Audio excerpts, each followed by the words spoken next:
One way to show the structure of an atom is the Lewis dot structure, which represents the valence electrons and bonds as dots and lines. This is also going to help us understand why atoms bond in the first place. You see, everything in the universe wants to get to a state of lower energy. That's why a ball on a hill will roll down by itself, because that decreases its potential energy. This trend also applies to atoms. The state of lowest potential energy is having a full outer shell of electrons, which is most often 8, or in the case of hydrogen and helium, 2. If you think back to the periodic table, you'll see that all noble gases already have a full outer shell, which is why they don't really want to react with anything. If two atoms don't have a full outer shell, but can achieve one by sharing electrons, they will naturally do so. The same way a ball will go downhill, as their combined energy would be lower than if they were separate. The sharing of electrons is called a covalent bond. These bonds are also caused by the positively charged nucleus of an atom tugging on electrons of another atom.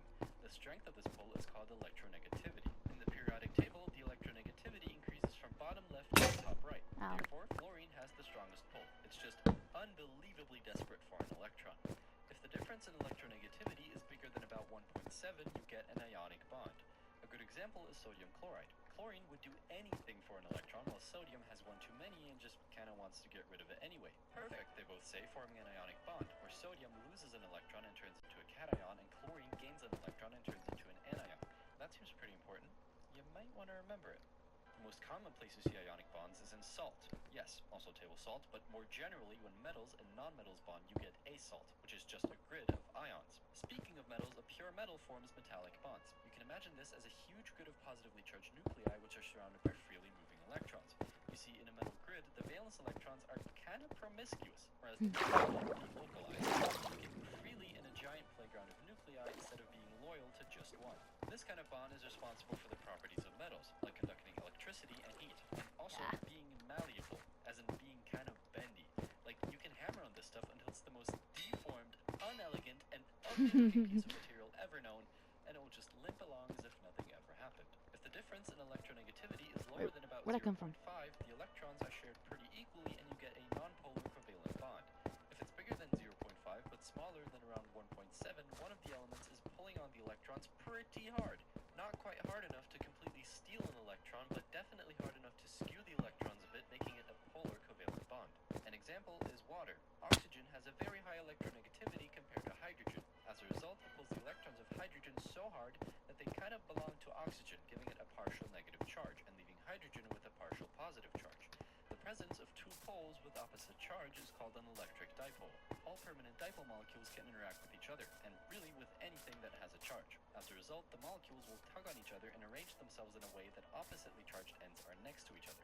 The forces acting between them are called intermolecular forces, or IMFs. A specific example is hydrogen bonds, where hydrogen bonds to something very electronegative, like fluorine, oxygen, or nitrogen, creating strong dipoles that tug on each other.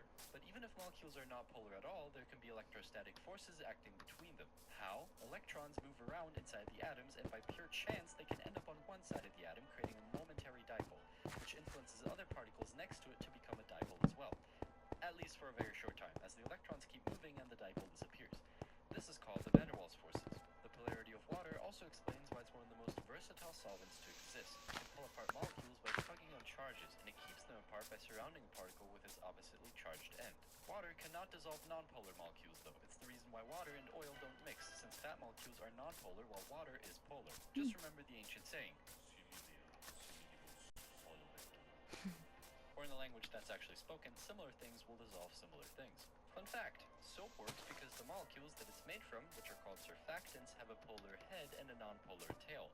This way, when in water, they can surround, for example, nonpolar fat molecules and form micelles, which, along with the water, transport the dirt particles away.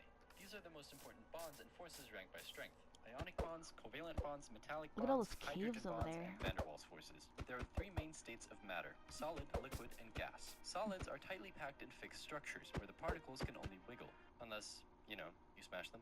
In liquids, the particles can move freely, but Wow. are still confined to a fixed volume, as the forces between them are still strong enough to keep them together. and the particles in gases have enough energy to just do whatever they want and fill up all the volume you give them. Knowing this, we can find two important words. Temperature is the average kinetic energy of particles in the system, or how much and how fast they move, and entropy is the amount of disorder. Substances tend to be solid at low temperature and or high pressure, which is a state of low entropy, as they're neatly organized and don't move that much, Entropy. and gas at high temperature Whoa. and or low pressure, where they move around like crazy, so Ooh. it's a state of high entropy. Strong bonds, like ionic bonds, lead to high melting points. I think that I They should start take a lot of speaking because I'm energy probably and gonna therefore upload this high on YouTube. temperature to break apart. That's why most salts are solid at room temperature, whereas water, which is Wow, I'm such a genius. liquid. Well, actually, there's another state called plasma, which is ionized gas and can exist at very high temperatures, such as in stars, or very high electric potential. The latter is used God for neon damn it. lights. What is Gas this? is ionized in the tube with a very high voltage. Collisions of the ions with other particles makes their electrons move to a higher energy state. Once they fall back down, the difference in energy is released as This is light. what Sen did Color of in the light world. depends on the element that's used in the tube, as each element has different but I fixed gotta go energy find my levels. base now. The difference between those determines the energy and therefore Excuse the me. frequency of the released light, which is what changes the color. Ah. All possible frequencies that an element can emit are called the emission spectrum. All matter can be divided into two categories: pure substances, which can consist of one element or one compound, and mixtures. Mixtures consist of at least two pure substances and can be homogeneous or heterogeneous. Homogeneous means the substance Homogeneous? Homogeneous? same everywhere, like salt and water, which is a solution. Heterogeneous mixtures look different depending on where you look. They have distinct regions made of separate substances. One example is sand and water, which is called a suspension. Okay, well, what about milk? That looks the same everywhere, so it must be homogeneous. No, milk is something we call a colloid, or more precisely, an emulsion. The difference between salt water and milk is that the solute doesn't fully dissolve in the solvent, meaning there are bigger particles than in a solution, but smaller particles than in a suspension. This allows the particles to stay evenly distributed, but not fully dissolved, placing them somewhere between solutions and suspensions. Hey, remember sodium and water? What's going on there? Explosions are really just chemical reactions that release a lot of energy in a very short amount of time. Also, they expand, like, a lot. There's a couple types of chemical reactions: synthesis, decomposition, signal replacement, and double replacement. Here's an example for each one. They all happen mainly for one reason: to decrease energy and get to a more stable state. Chemical reactions happen in certain ratios. For example, to produce water molecules, you need twice the amount of hydrogen compared to I'm gonna oxygen. get these from my This is base. called stoichiometry. These ratios are based on the conservation of mass, which says that mass cannot be created or destroyed, only converted. Practically, when dealing with reaction equations, you have to make sure that there's the same amount of atoms on each side of the equation, and if not, balance it out element by element. As a rule of thumb, you should balance out the metals first, then the nonmetals, and then hydrogen and oxygen at the end. But it's really just trial and error until everything is balanced. Okay, but if you wanted to make this reaction happen in a lab, how would we know that we have exactly twice the amount of hydrogen compared to oxygen? You can't just take 10 grams of this and mix it with 20 grams of that, because the atoms don't weigh the same, so 10 grams of both contain a different amount of particles. What to do? Just look up the atomic mass of the reactants and take that amount in grams. You get exactly this amount of particles. That is 1 mole, which is just an amount of something, kind of like a dozen. In other words, we can interpret the reaction as 2 moles of this react with 1 mole of that, which we can easily measure. It's important to differentiate between physical and chemical changes, as reactions only take place in the latter. Physical change happens when the appearance changes but the substance does not. For example, hammering metal. Chemical change happens when the substances themselves change, and this is often accompanied by bubbles, a funky smell, or, you guessed it, explosions. All chemical reactions need activation energy to take place. Wood will just spontaneously react with oxygen and start burning, or else, the planet would be on fire, but if you give it enough energy, it will. Catalysts reduce the activation energy needed for a reaction, which makes it happen easier and faster. And as a neat bonus, they don't even get used up during the reaction, so you can just reuse them. Because chemical reactions are changes in energy, it's quite useful to keep track of it. Enthalpy is, simply put, the internal energy or heat content of a system. If the total enthalpy of a reaction is lower at the end than at the beginning, heat was given off to the surroundings, which is an exothermic reaction. If it's the other way around, a reaction is endothermic. Reactions can be spontaneous. It will only start rolling if you push it a little bit, but then it will keep rolling on itself. Turning on its own. But an endothermic reaction is keeping in energy, like pushing a ball of coal. That doesn't spontaneously happen, right? Dang it.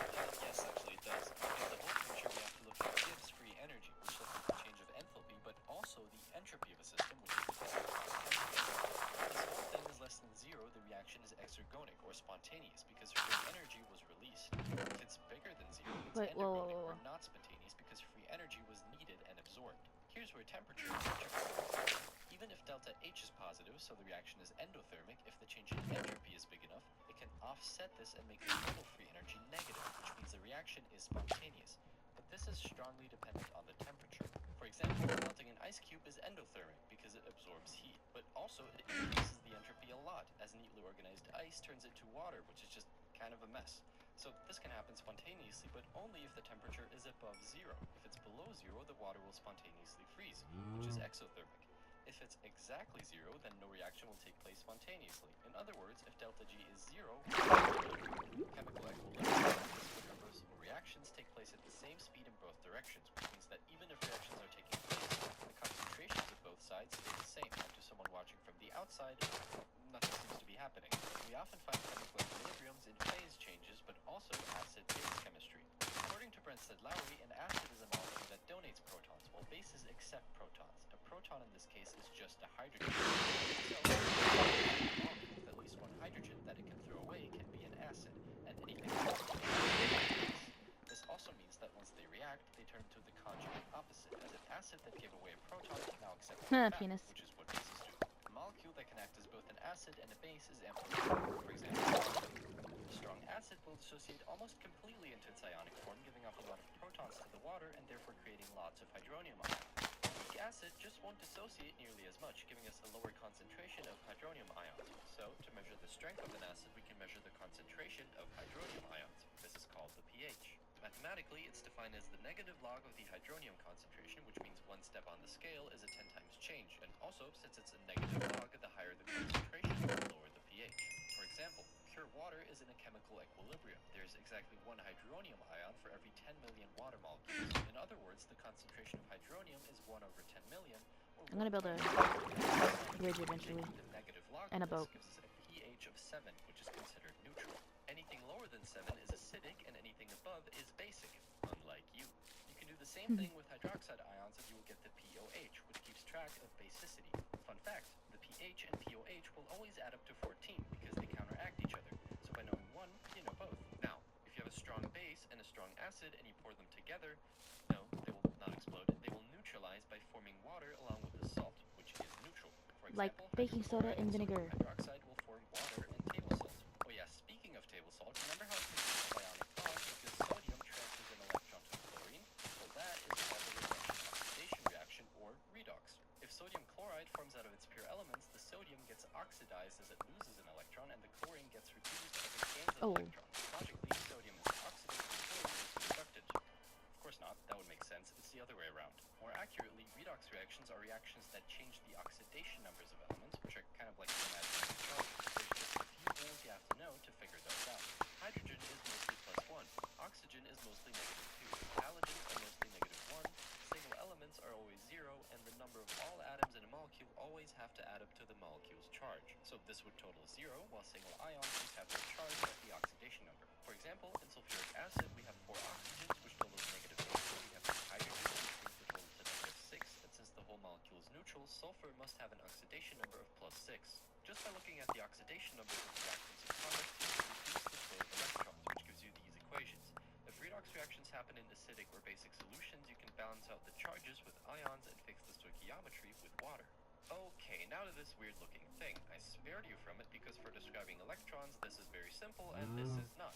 But this is actually, like, pretty wrong. Electrons don't orbit in circles. Here's how it actually works. All electrons inside an atom are described by 4 quantum numbers: n, l, ml, and ms. N corresponds to the shells, so all electrons with the same n are in the same shell. Within the shells, we have subshells with multiple orbitals, which are 3-dimensional regions in space where electrons could be. We know these exist thanks to Schrödinger's equation, which gives a probabilistic wave function. You can imagine it as a cloud, and the denser it is, the more likely an electron is to be there if we were to look for it. L describes the shape, and ml Okay. the orientation of orbitals in a subshell. There are 4 subshells called s, p, d, and f. If electrons have the same L, they're in the same subshell. If electrons have the same n, l, and ml, they're in the same orbital. Also, the number of orbitals increases by 2 for every bigger subshell, starting at just 1 for s. The last quantum number describes an intrinsic property of electrons called spin, which can have 2 values. Some guy named Pauli said 2 electrons can never have the exact same quantum numbers inside one atom. Since ms can only have 2 values, every orbital defined by n, l, and ml has 2 electron opposite spin. Therefore, the s subshell can 6, No. 10, and F Hmm. can hold 14. Now, the quantum numbers are straight each other like this, which means that the first shell can only have an S subshell, the second can have an S and a P subshell, and so on. This means that the first shell can hold a total of 2 Lucky. electrons, the second You're so lucky with ping latency. can hold 18. Not anymore. Clearly, the number of electrons a shell can hold follows the law of Newton's square, and the principal quantum number. The principal quantum number, and therefore the total number of shells, increases from top to bottom in the periodic table, from 1 to 7. Every element has a different number of electrons that fill up these orbitals, and the different subshells and orbitals are filled in specific order called the alpha principle. Just write down the subshells like this and draw diagonal lines from top right to bottom left. Electron configuration, just look at the number of electrons of the element in the periodic table and fill up the subshells in this order until there are no electrons left. This would be the electron configuration of sodium. Also look up the next smallest noble gas and shorten it by just referring to its electron configuration as the base, because those shells are full and don't change for any bigger elements. This is also how you can figure out the valence electrons for transition metals. Just look up their electron configuration, take no individual shells of the next smallest noble gas, and the remaining electrons are the valence electrons. Easy peasy. Anyways, all this knowledge is going to cost you one subscriber. Very much not covered. And I shall now guide you, fine fellows, into the answers for the next assignment. Science. This video is sponsored by Brilliant. This is American cheese. Go ahead. Click overdrive. It's unlike any other product. It's soft and gooey and malleable. It's sweet and it melts really easily. And it's kind of like some sort of art. And it is real cheese. According to the package itself, it's actually just a processed cheese product. And according to the US FDA, it's not even legally considered cheese. So then what is it? What is this? Well, that's what we're gonna get to the bottom of today. And I figured the best way is to try and make it myself. Oh no, come on, man. Did he eat it? The best way is to try and make it myself. Ew. Oh no, come on, man. Good start. What is American cheese? Developed in the 1910s from cheddar, Colby, similar cheeses. That's why, okay, it's got a base of real cheese. Okay, here, the manufacturing process. Traditional cheese is ground, combined with emulsifying agents and other ingredients, mixed and heated until it forms a melted, homogeneous mixture. Sounds really appetizing. Okay, so the base Homogeneous. is cheese. The base of cheese, we just need emulsifying That's me. agents I'm and homogeneous. other ingredients. Okay, I think we can figure that out. Okay, so basically what I'm gonna do right here is let me bring this closer to my mouth. Got the cheese. Now All this farm right here, I think our I'm gonna move it to this island, and all this dirt that I'm holding, I'm gonna, we have oops, I'm gonna sodium citrate optimize my sugarcane farm by building a little like worm around this area right here, so that way they can all grow. Because you know you can't put like the block has to be surrounded by water, at least one block of water. So I'm gonna find a way to make like an optimized sugarcane farm, so I can have a lot of sugarcane, a lot. should be. And Or I can just grate through this, but I want to make it into like a regular farmland. I want to make a giant farmland right here. Okay. also USB. Well, I don't want to ruin the view, because the whole reason I picked right here is because the view is really pretty. So this is basically everything we need. I'm gonna figure it out. We're gonna figure it out together. Have to start And by together, I mean just me. processing the cheese. Beautiful cheddar. That's great. I think just turning it all into shreds makes the next part easier.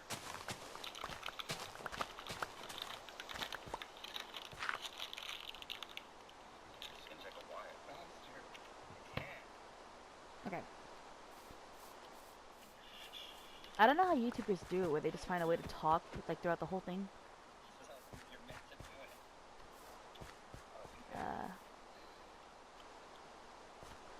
it. Also, yes, I'm Renegade Raider. Renegade Waddle. Okay, so that's it. Second one done. 100 grand right now, or Renegade Raider? Now have Renegade Waddle. all of And World Hunger right now, or Renegade Raider? Renegade Waddle. and turn it into the American flag. We have to mix it with these chemicals. And I'll start with the sodium citrate dihydrate. Some beautiful crystals. It's gonna be a eyesore. And for that we need 24 grams.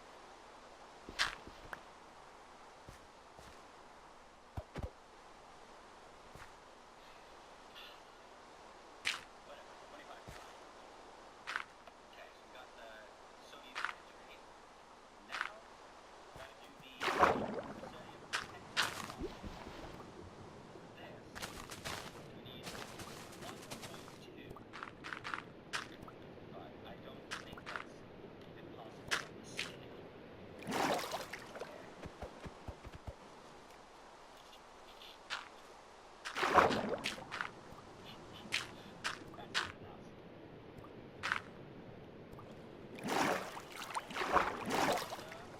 Ready to get started.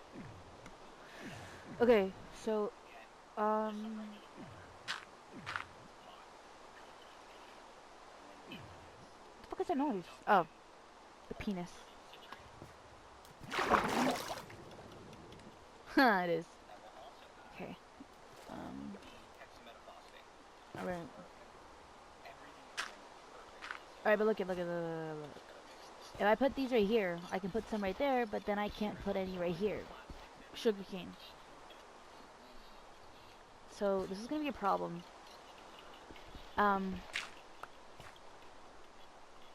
I don't really know how to optimize this. I'm just gonna like build like a square and drill holes into it and figure this out.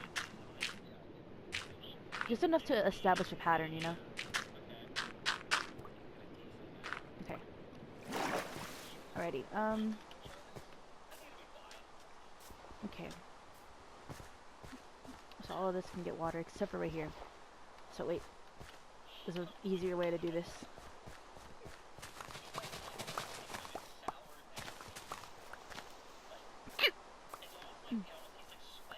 Ew.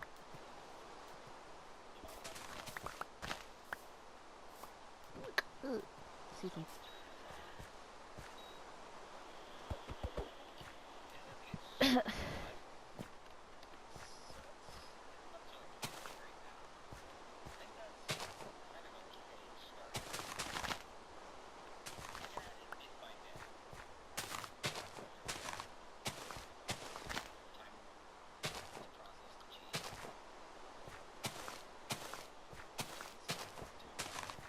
Okay, so this is the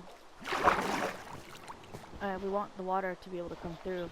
We have to have a hole right here, and then I can hypothetically, if there was a water source right here, I could put sugarcane right here, and right here, and right here. So that would mean that we can put this right here, but then these two spots right here get neglected. So we'd have to put two holes right here, but that's not optimal. So I might just have to go in a checkerboard shape, which I didn't want to have to do because I wanted to bulk up on land as much as I could. But if I do it in a bigger checkerboard, like 4x4 or 2x2, I can make the most of my space. So that's what I'm gonna do. Hopefully the water fixes itself.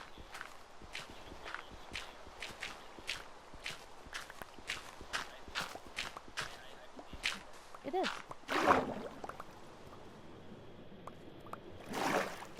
So, because of that shape, I'm actually not gonna extend that as much like this big as I did a second ago. And instead, I'm just gonna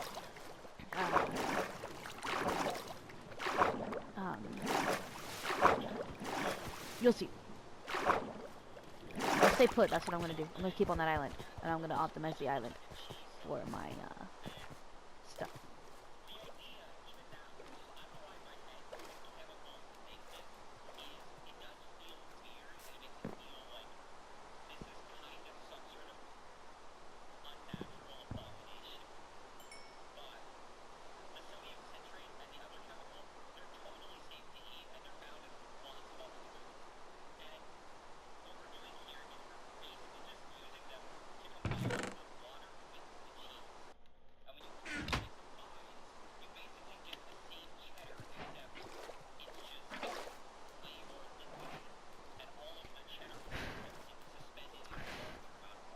I'm also gonna need to gate this off if I want to make a regular farm, so that way no mobs will trample my crops. So yeah.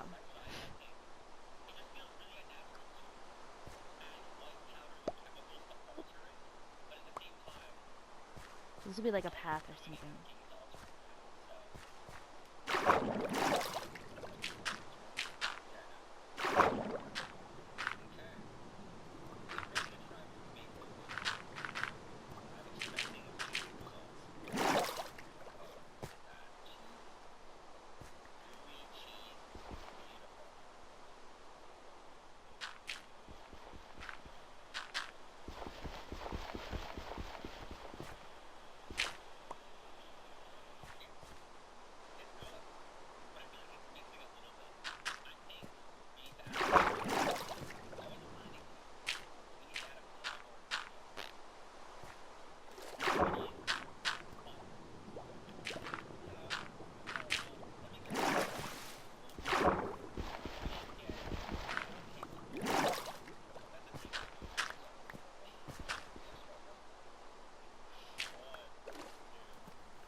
That's not gonna work. This is not gonna work.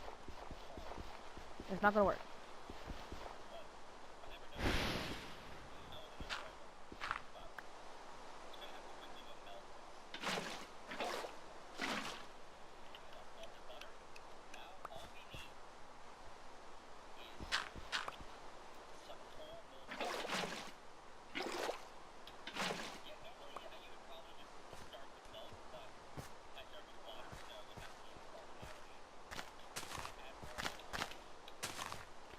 And then I can put slabs on the thing so I can waterlog the slabs and I can walk through my farm. Oh my god! Oh, I'm a genius! But yeah, see, look, this is the pattern that I wanted to do. And the pattern is working, and I didn't even need to do this. I can, oh, because look, it's surrounded by all of it, so I can keep these parts right here. Huh. Huh. Ah. Back to work. It's just the rain.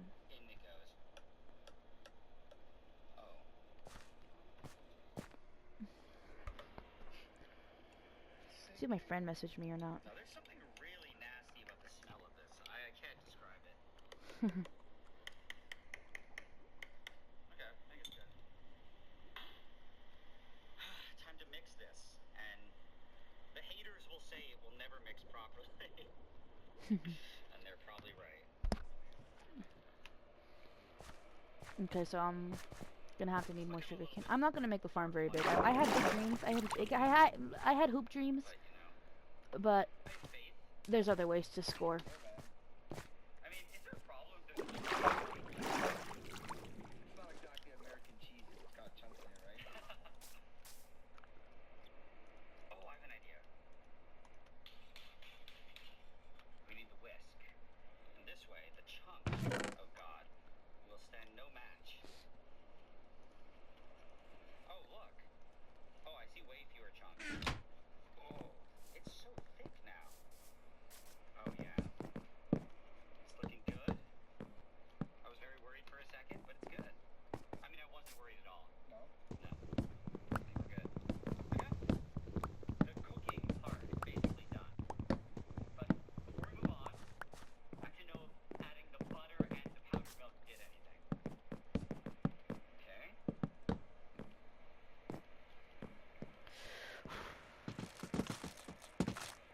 I think it did something.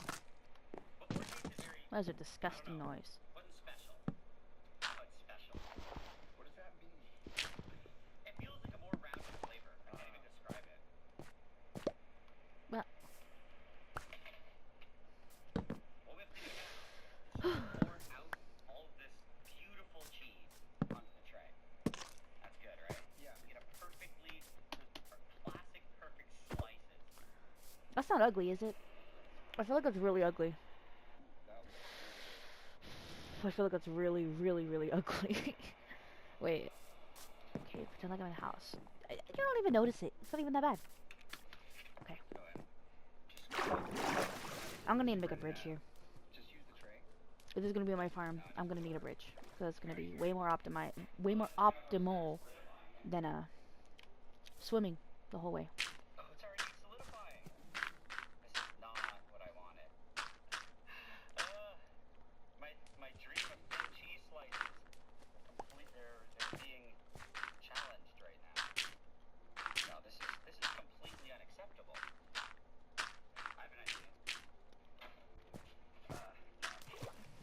No, this is not what I wanted. Bigger oven. Oh man. Let's see. No, it errored. Oh really?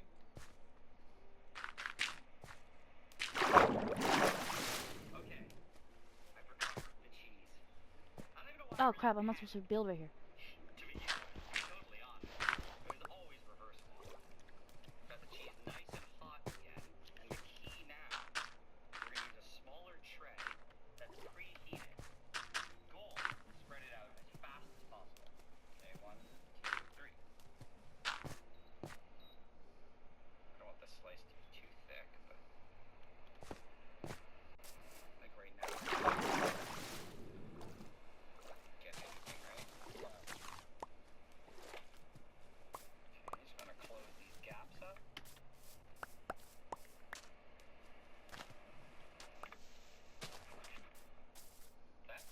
That looks way better than before. A little bit thicker than, than I was looking for. I'm not gonna get that Excuse me. thin slice, but it's okay. We made the thick edition.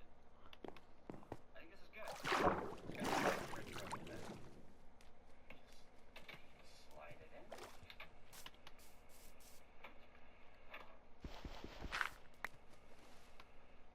If I do this, Here it is.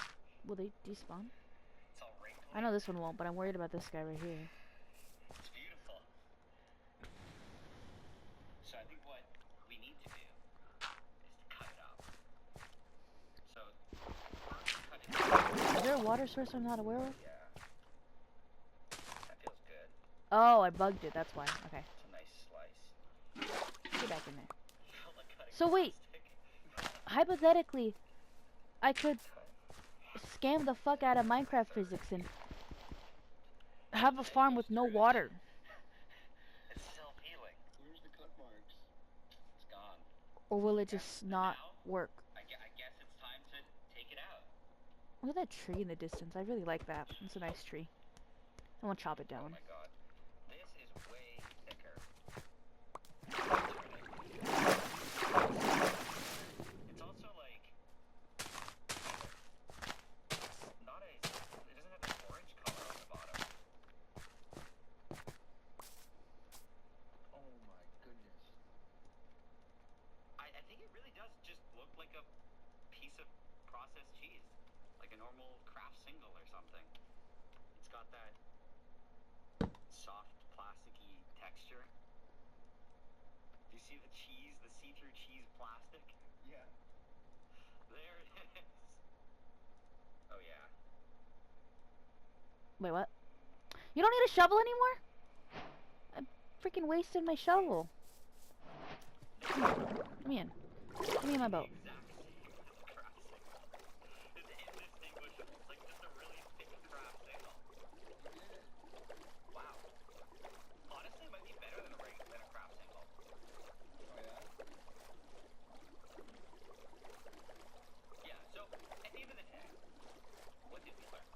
I think what I learned is that this isn't plastic at all. It's kind of just cheddar cheese, but with more water. And what I think is interesting is that just because of this whole processing step, this is why the FDA and just regulatory agencies in general don't consider it cheese. It doesn't mean that it's some sort of horrific abomination that nobody should ever eat and that it's just made of weird chemicals and plastic. It's just because they decided that it's now legally diluted cheese. It's a derivative of cheese. That's it. It's a cheese alloy. Exactly. Cheese alloy. I think the only thing left to do now is what I set out to do from the very beginning.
Language learning model. Another thing that I've always really liked about Brilliant is that all of their lessons are chopped up Is that a savannah? into manageable sections.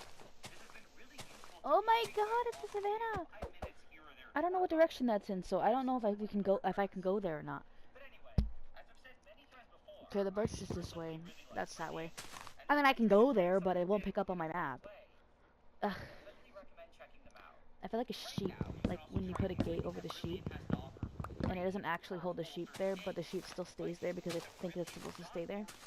I'm like a sheep, and the gate is my map. On top of that, the first 200 people I'm going to the savannah. I'm going. I'm gonna make a new axe, and then I'm gonna go to the savannah. annual premium subscription. Speaking of savannah, I should ask if she wants to play Minecraft with me at any point.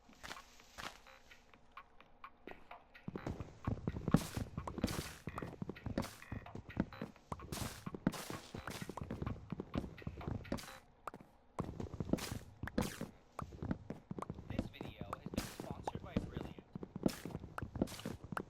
This is an apple. Just a regular apple. But that's kind of the problem with it. It's just regular. Wouldn't it be better if it also tasted like a grape? Well, that's something that somebody thought about years ago. And they made What the a fuck? product called the Grapeful. And when I saw this, What was that? Was that a cave noise? however, when I went out That was looking for them, terrifying. I Wait, couldn't find them anywhere you asshole! online. It's your fault. It seemed like the company Okay. just didn't exist anymore. And they said I have jungle no idea what saplings are happened to them, scarce. and I couldn't find Huh. even a single news article talking about a company going out of business. But their website That island's is just enticing. I want to get rid of it. gone. And it seems like you just can't buy Grateful anymore. Savannah that way. Birch trees this way. I need to know what it tastes like. So, now I figure my only option is to try and make one myself. And, hopefully it tastes good. So, the first thing we need is an apple. But what we also need is a recipe.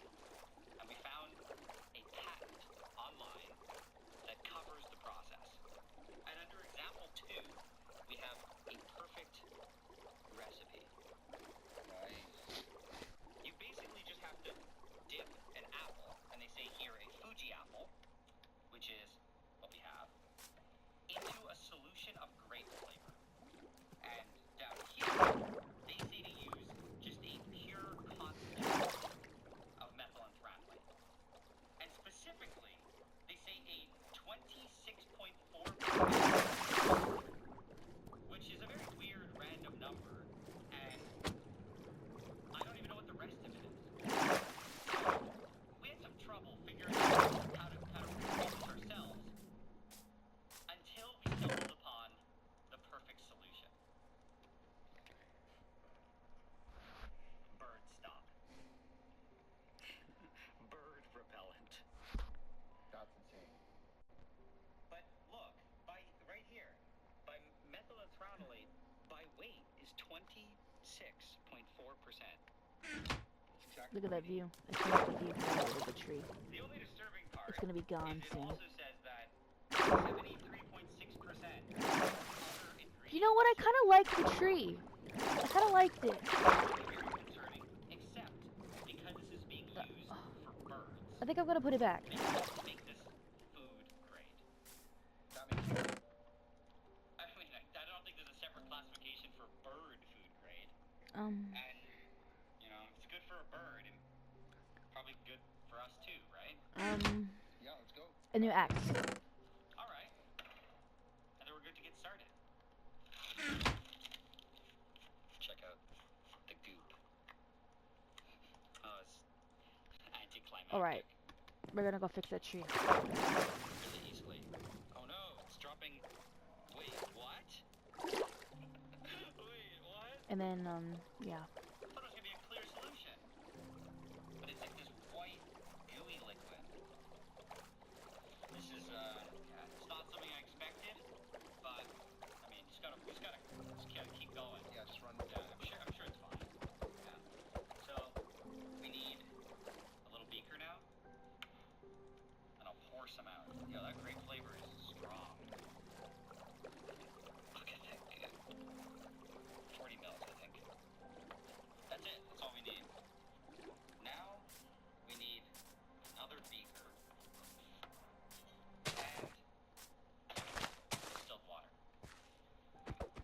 Yes. We seed enough to cover the apple. And I wanted another tree right here. But That's not too close to the other one, is it? 2 liters is Way too close. I don't want it. I don't want to hear a cave noise again. So, How do you stop cave all noise? we Like have with to the do with the torch, add right? the bird stop. This is such a lovely little spot to build a house if there wasn't a freaking terrifying cave. Because that overhang is pretty. Of the water. Are you sure there's none of that in there? What's my tree? Did I get rid of my tree? It did say that it was food safe. Did I get rid of the tree? No, it's right here. It's all in there. Just gotta stir it now. And hypothetically, what I'm hoping I'm Let me making put one right here. is a 0.5% solution of methylphenolate. So the 26.4% What is this? Firefly bush. just got diluted It's fireflies in by Minecraft? about 50 times.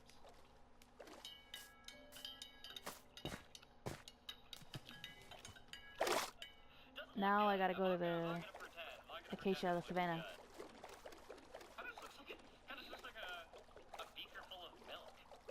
Kinda. And look, it really just looks like milk. Do you think it tastes like milk?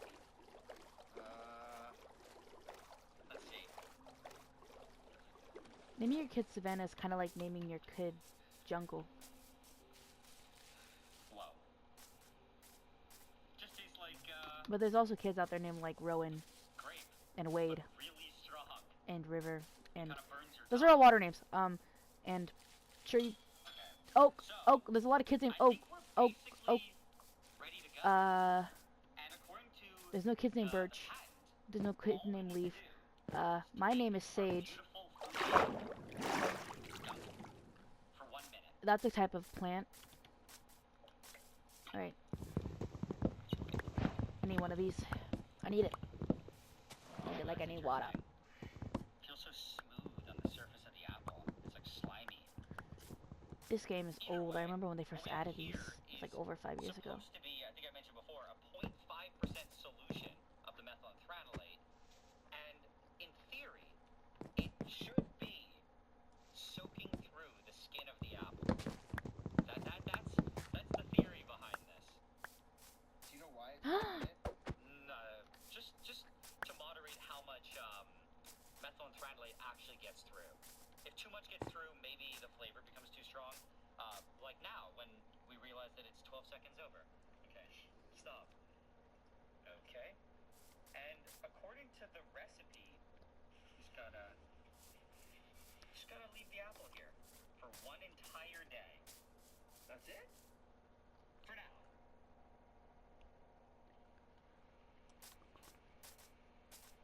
That's interesting. Yesterday, it definitely was letting off some grape smell, whereas now, I can only barely smell it. So I think that means that it's soaked in through the skin, and it's inside the apple now. But either way, what they say now is we have to take this apple and just put it in the fridge for 24 hours. My- And I'm not entirely sure what that does, but I think it just probably gives more time for the grape flavor to fully infuse and Ow. distribute What is itself this? in the apple.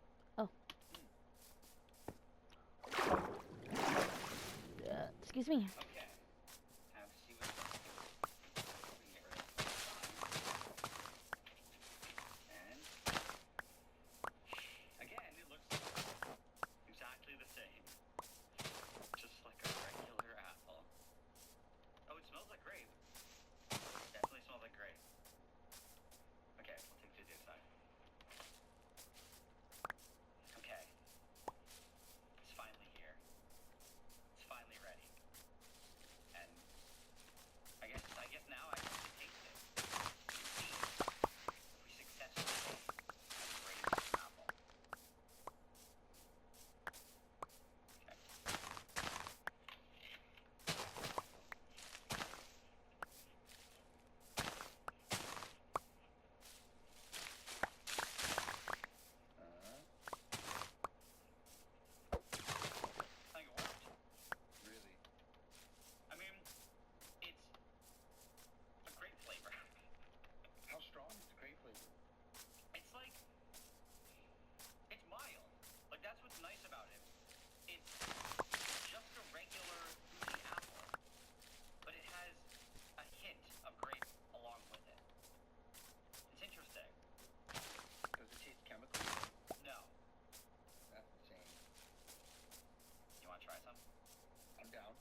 I gotta make it back home now.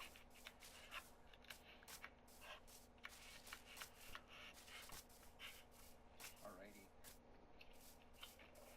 Whoa. This is delicious. It tastes like Kool-Aid and an apple mixed together, like grape Kool-Aid and an apple mixed together. This is crazy. So I think this turned out way better than I thought. It's legitimately good. I'm impressed. I'm just Wait. hoping that the bird stop Wait, we used what? to make it Where did is I? not actually dangerous. Where did I go? So just to be clear, Wrong I way. don't encourage anybody to buy bird stop and to make graples with them because it's food grade, but it's still this was still all technically done at our own risk. I think I grabbed the So, first who knows? acacia tree that I saw, but We made a nice was it this grape way? apple, but we might did I all come through this die. forest? I don't remember. What? So I'm just going back to the positive coordinates instead, So in the end, this because all I know turned where to out get to way there. better than we thought. Because if I'm not mistaken, I spawn at 000. So I should have had theoretically already been going the right way. But I feel like I didn't come this way, so I think I'm wrong. And there are no future plans to produce it. What isn't sad though, and is in fact exciting, is learning something new. And this is why I'm very happy to introduce the sponsor of this video, Brilliant.org. If you haven't already heard of Brilliant, it's a learning platform with Yeah, I didn't see tons this of before. interactive lessons in things like math, data science, and computer science, and I think they teach them in a really fun way. This I don't is think I went because this way. All of their lessons are fully interactive, which makes Ah! them feel a The lot jungle! more like playing a game. Wait, I did go this way! Definitely makes it Ah! way better and a lot more interesting Fuck. than just Sorry. watching a video or reading a textbook.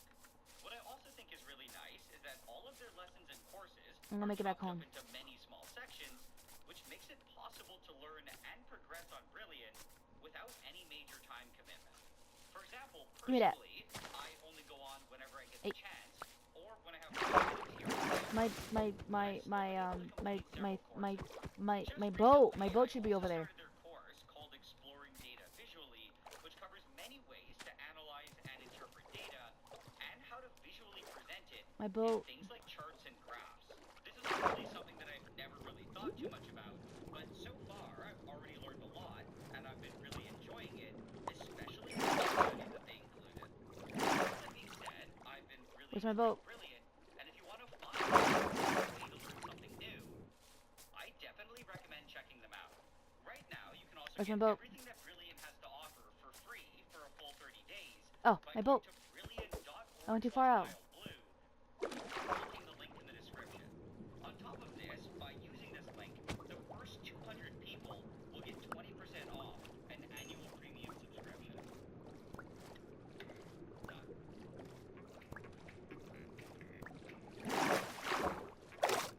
I saw another ruin. I want to go there. I think I've already been there though.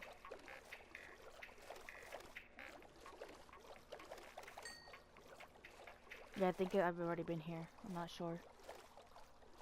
A few months ago, I got an email. Actually, I'm quite that, certain I've been here. According to this email, I apparently really like making stinky things, which I wasn't really aware of. Actually, he said my favorite pastime was making stinky things, which I'm not sure why people think that, because I've gotten that comment many times. Yeah, I've been here. Either way, he mentioned something called U.S. Sorry, I never remember the name.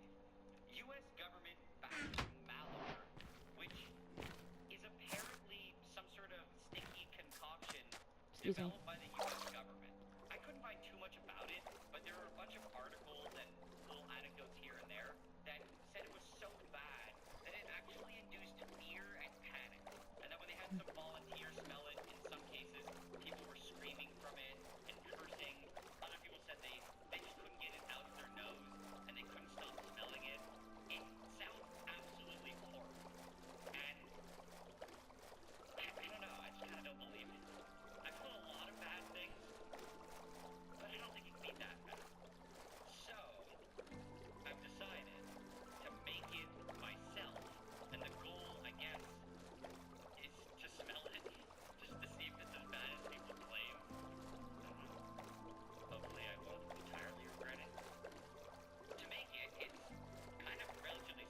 I wanna ruin it. He just Come here. included a whole list. It's just a concoction of a bunch of different Ow. chemicals. So I went ahead and bought them all, and they're right here. I think the thing that disturbs me the most is I can smell it from here, which Woo! is either a good sign or a bad sign. I'm not really sure if I want it to be. I'm not really sure how I'm doing. Either way, guess we'll get started. So the first one, technically, is this one. This is Scatol, which just It's by not its growing. name, That's a you can bad tell it's thing, green. isn't it? I can also smell it through the bag right now. But one of my things despawned, which is also a bad thing. I feel like it smells like a mix of a but, dirty, kind of like a dirty animal farm and a very used porta potty. It kind of smells like poop. When'd you It get does. here? Get out of my boat! Ingredient I can't have you in my boat. is 2 naphthalene thiol. This I'm one's sorry, tricky you because couldn't be in my boat. anytime you see the word I don't permit it. thiol in something, it means there's sulfur, and sulfur mixed with organic compounds are generally very unpleasant. What did I do? Let's Oh yeah. open it up. I have to get some gloves. Okay. Okay. Journey begins. I actually didn't do a single thing that I was supposed to do, and I wasted an entire hour. Smell, not the actual thing. I was supposed to be building my base. I was supposed to be getting wood. I got iron to get a pickaxe. I mean, to get an axe for my base to get more wood for my base. And I instead spent the entire time building a farm, going to the jungle, coming back to my farm, coming back to the jungle, breaking a tree, coming back to my house, realizing I wanted the tree back. So I built 3 trees to compensate, and then I saw a savannah. So I ran over to the savannah, and then I spent the rest of it navigating my way back home. Where did the hour go? Is that it's sealed in a bomb. It's okay. It's okay. The hour's gone. That's fine. I can just build more. Okay, let's go.